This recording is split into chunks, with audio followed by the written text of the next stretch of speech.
to twist it very slightly, if you're dealing with a national, be very careful, because you could find yourself in a situation where your minimum order is vast and you're having to gear up and then check your terms because it's on sale or return.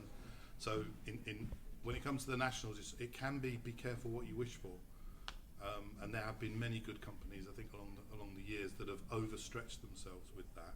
When it comes to minimum orders into the independent trade, from our point of view at Danilo, we try and be as flexible as we can, and we work on £100. That's our normal.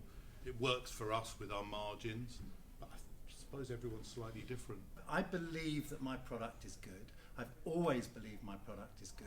I always believe it's probably the best that it probably can be, so therefore why shouldn't I be charging top dollar? So the top dollar is, that's my price. And then I would be saying, okay, and an order size that I expect to get from a retailer, because we've got what, 14 people on the road, and each one of them doing four visits a day. How many orders can they get? They better be going to the places where they can get good orders. So we've always been pushing up our minimum order to, and I think it's currently £275, but it's been like that for 10 years. So £275, it's a push for some people, but do you know what? Then the agent can always have the option of saying, do you know what, we can do a £150 order, that's no problem. But they then feel good about being able to do something.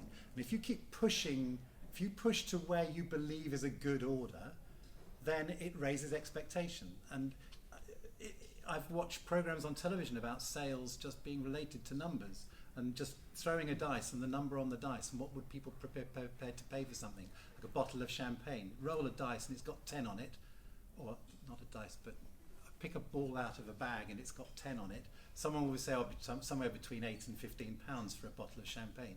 Roll and get another ball out that says 65 on there, and they're saying, oh, £45, £50 for a really good bottle of champagne. They have no idea.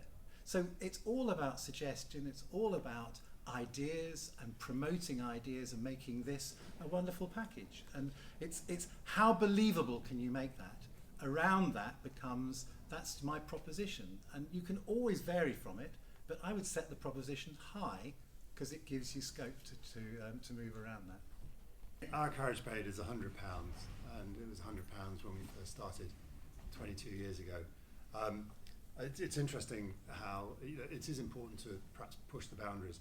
Our average order value for an independent is probably around the £400 mark. Yeah. So they feel relaxed when we say it's £100.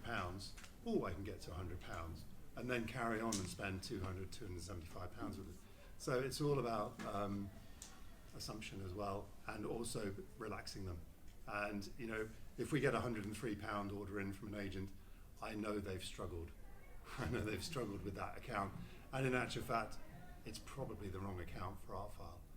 So we write that one down and give it to Paul. But he's right.